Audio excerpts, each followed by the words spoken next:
Sa Re Ga Ma Pa senior season 5ஓட grand ஃபினாலேல பவித்ராவுக்கு எந்த place கிடைக்க வாய்ப்பு அதிகமா இருக்கு?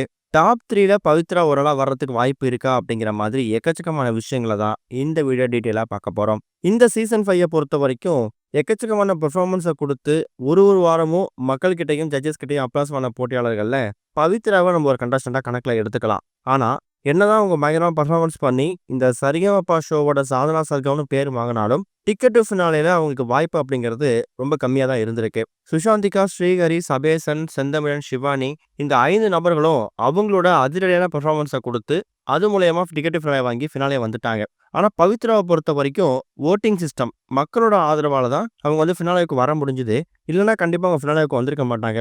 அப்படி வந்திருக்கக்கூடிய பவித்ராவுக்கு இந்த ஃபினாலேயோட வாய்ப்பு அப்படிங்கிறது எப்படி இருக்கு? குறிப்பா ஸ்டேஜ்ல அவங்க பெர்ஃபார்மன்ஸ் பண்ணும்போது, யாரெல்லாம் அவங்க என்ன மாரி விஷயங்கள்லாம் அவங்க டேக்கிள் பண்ணி ஆகணும் அப்படிங்கிற மாதிரி பல விஷயங்கள் பார்க்கணும். ஃபர்ஸ்ட் சொல்லணும்னா சபேசன் தான். பவித்ராவுக்கு இப்ப ஸ்டேஜ்ல இருக்கக்கூடிய ஒரு மிகப்பெரிய போட்டியே சபேசன் தான். சபேசன் எந்த வாரம் டிக்கெட் டு ஃபினாலே வாங்குனாரோ, அந்த வாரம் சபேசன் பக்கத்துல போட்டியா நின்னது பவித்ரா தான். ஒருவேளை அந்த இடத்துல சபேசனுக்கு பதிலு வேற யாராவது நின்றுருந்தாங்கன்னா, கண்டிப்பா 3வது வாரமே சபேசனுக்கு பதிலா பவித்ரா டிக்கெட் டு ஃபினாலே வாங்கி போயிருப்பாங்க. இப்ப இருக்கக்கூடிய இந்த 6 போட்டியாளர்கள்ல பவித்ராவ மட்டும் வச்சுக்கிட்டு மீதி இருக்கக்கூடிய 5 போட்டியாளர பார்க்கும்போது, அவங்க சபேசன் தாண்டி வரணும். அதனால சபேசன் கண்டிப்பா டைட்டில் வின்னரா வந்துருவாரு. 2வது அவங்க சுஷாந்திகா, ஷிவானி இல்லனா செந்தமிழன். ஸ்ரீஹரிய கூட நம்ம அடுத்ததா கணக்குல வச்சுக்கலாம். சுஷாந்திகா, செந்தமிழன், ஷிவானி இந்த 3 நபர்கள்ல யாராவது ஒரு ஆளு செகண்ட் பிளேஸ் அதாவது ரன்னர் அப்பா வந்துருவாங்க.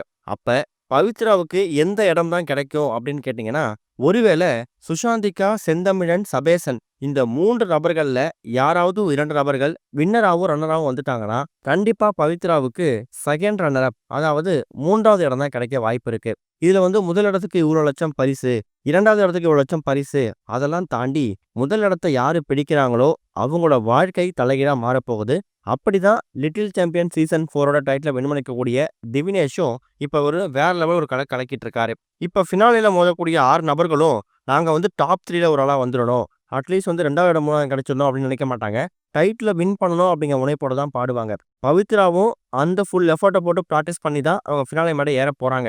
ஆனா அவங்க மோதக்கூடிய நபர்கள் அப்படிங்கிறது ரொம்ப முக்கியம். சபேசன், ஷிவானி, சுஷாந்திகா, செந்தமிழன்னு சொல்லி இப்படி 4 முக்கியமான தலைகளை தாண்டி தான் அவங்க ஃபினாலே வின் பண்ண முடியும். அப்படி ஒருவேளை செந்தமிழன், சபேசன், சுஷாந்திகா இந்த 3 நபர்கள யாராவது 2 பேர் வின்னராவும், ரன்னராவும் வந்துட்டாங்கன்னா, கண்டிப்பா பவித்ராவுக்கு செகண்ட் ரன்னர் அப் அதாவது 3வது இடம் தான் கிடைக்க வாய்ப்பு இருக்கு. இதுவும் ஒரு அப்ராக்சிமேட்டா ஒரு தோராயமா சொல்லக்கூடிய விஷயம் தான். இதுல பவித்ராவுக்கு செகண்ட் பிளேஸும் கிடைக்கலாம், 3rd பிளேஸும் கிடைக்கலாம். இல்ல அவங்க டாப் 3ல இடம் பெறாம இருக்கலாம். ஆனா டைட்டில் வின்னர் அப்படிங்கிறது கொஞ்சம் கேள்விதான். இல்ல பவித்ரா டைட்டில வின் பண்ணுவாங்க அப்படின்னு நினைச்சீங்கன்னா, உங்க கருத்துக்களை கமெண்ட்ல மென்ஷன் பண்ணுங்க.